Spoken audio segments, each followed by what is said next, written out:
But when we talk about our vision, and particularly looking at planning, particularly looking at all of these ways of leading in the industry in terms of our built environment, what is the role that we have in terms of working with codes, working with our own research programs? I mean, each one of you has developed some method to work within your own site, to work within a city, to represent what you think will create the most livable city.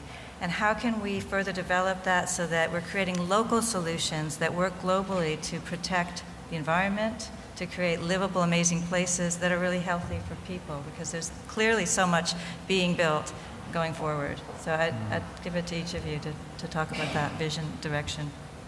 As I've been listening to the various presentations as well, it strikes me as from an urban design point of view, from a how do you fit towers into an urban situation point of view, and even from an energy and performative point of view, you know, it's really about making really intelligent rules and really intelligent game theory and really intelligent sort of defining the parameters of like an ecosystem, as Thomas Schumacher was saying, and you know, I was trying to reconcile in my mind that I was at a presentation yesterday where Thomas Schumacher was presenting and Robert Stern's office was presenting, and they were talking about New York and where I'm from, and you know, the sort of zoning controls and real estate controls and urban design, and it really is, in a way, you know, an amazing set of rules and game theory and sort of paradigm, sort of setting this rules for this environment that keeps growing and changing and accepting change. So, I mean, I think it's really setting up and improving and constantly looking at and tweaking the sort of rules of the game that I think make for a great city, and also how do you create increasing density into that. And to that, on that note, I'd like to ask David if in helping to craft the Toronto guidelines, and this is something we think about a lot in New York, is in terms of, you know, it seemed to me that the ground plane aspects were fantastic, and where the density was deployed in the city was very compelling, and I wanted to know, above the podium, in terms of tower controls, what sort of, what, if any, controls were contemplated? You know, you sort of talked about that 20% rule, which I thought was interesting, but in terms of, do buildings have to taper, and what other techniques did you consider? I should start by saying there were guidelines, which is to say that there is intended to be some flexibility and recognition that they have to evolve. I mean, the city is looking at ways of taking the best out of the guidelines that they've been working with for the last 5 years and try to implement them into something that is a bit more structured. But to go back and to answer your question, I mean, it was above the podium, there is a recommended or a guideline in terms of floor plate size. For residential towers, it's 750 square meters, which is approximately 8,000 square feet. But that was, again, based on a kind of an understanding that the height regime at the time was about 40 stories. When you get into a 50 or a 60-story tower, I think we're all struggling with the fact that the plates are going to get bigger. Yep. So now there is some flexibility that's built into that. So a 95-story tower has probably a 10,000 square foot floor plate at the bottom that tapers up as it goes up. But I think the guidelines are definitely seen as something that are evolving and need to continue to be changed and refined. And I think the other thing that's interesting is there's this notion that the guidelines were there to help the city deal with the bad developers. They weren't there to help the city deal with the good developers and the people that knew what they were doing. It's more of a kind of setting the floor. Yeah, setting the floor, right? The question is for Dan Kaplan. The passive house building, what was the actual energy savings that you achieved versus the base model on a, for example, per kilowatt per square meter basis? I knew someone was going to ask me that. And I don't have it at the tip of my tongue, but it was basically, we had to achieve the passive house requirement, which from a pure energy per square foot usage was basically,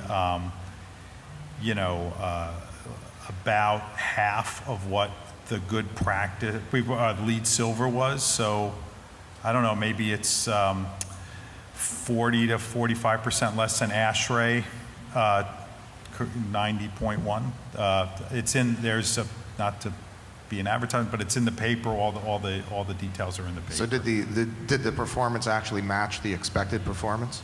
Well, the purpose of the study is that we designed and modeled the building to meet the performance, and we haven't built that in a passive house basis. We were just trying to demonstrate from our good practice scheme versus the passive house scheme what it would take to get there.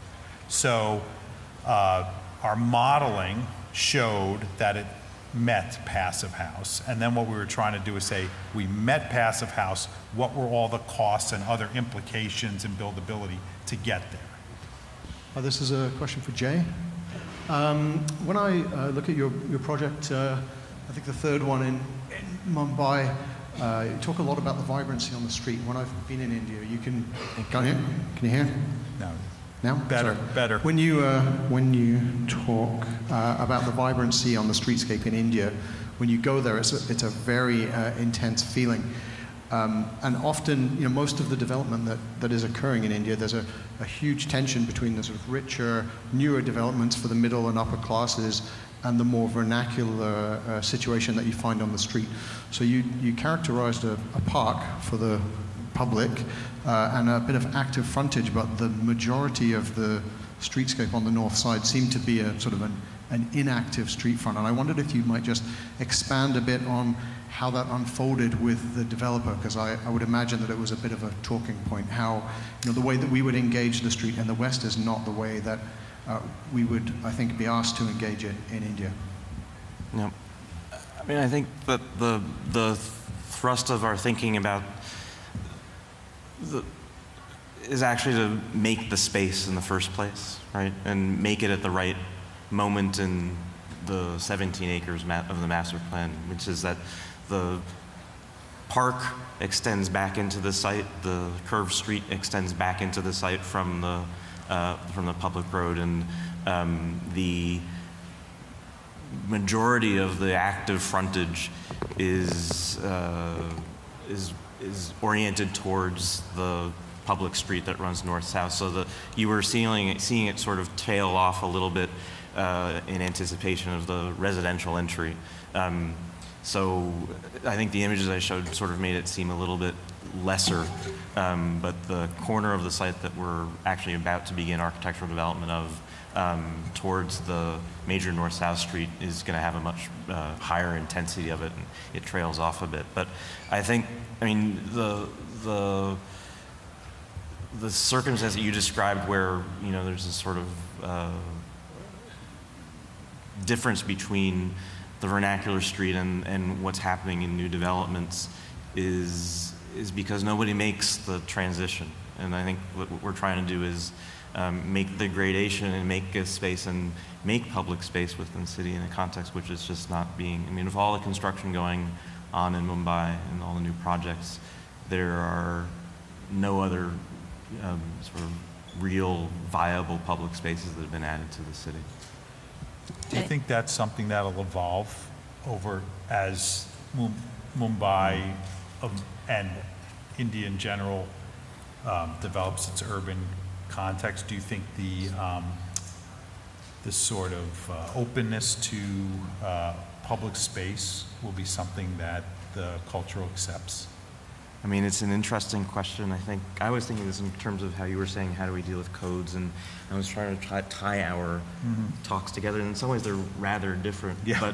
But in a way, your talk is pushing New York in a place that it's not ready to go, and it may never get.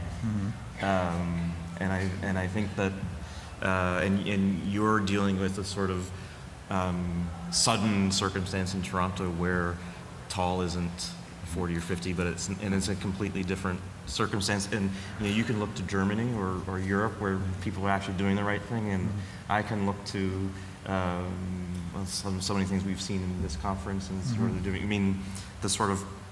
So I'm not answering your question, but I think this idea that you can kind of use a forum like this or use your work to set a standard.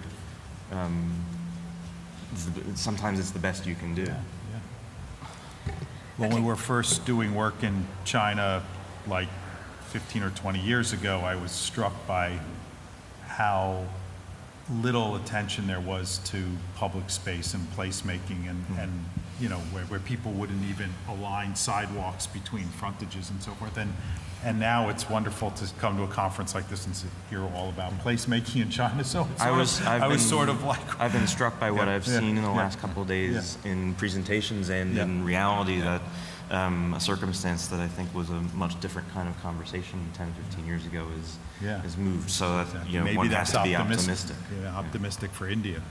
Well, I think what was interesting about the three is that Dan's was about kind of the kind of micro level issues that we all need to deal with. I know that once we get beyond the kind of the big planning stuff that I presented that we're dealing with, we have to deal with the issues of how to make the buildings more efficient in terms of the cladding systems, in terms of all of that material. So it's kind of going from 30,000 feet down to 3 inches. Yeah, 3 feet. 8 inches. 8 inches. 8 inches, that's right. But also that with all of them, there were ways that there could be incentives. I mean, the idea that some of that wall won't count. I mean, here we count every centimeter, and developers don't want to give that up. But if there's an incentive to do something differently, also if there are different incentives.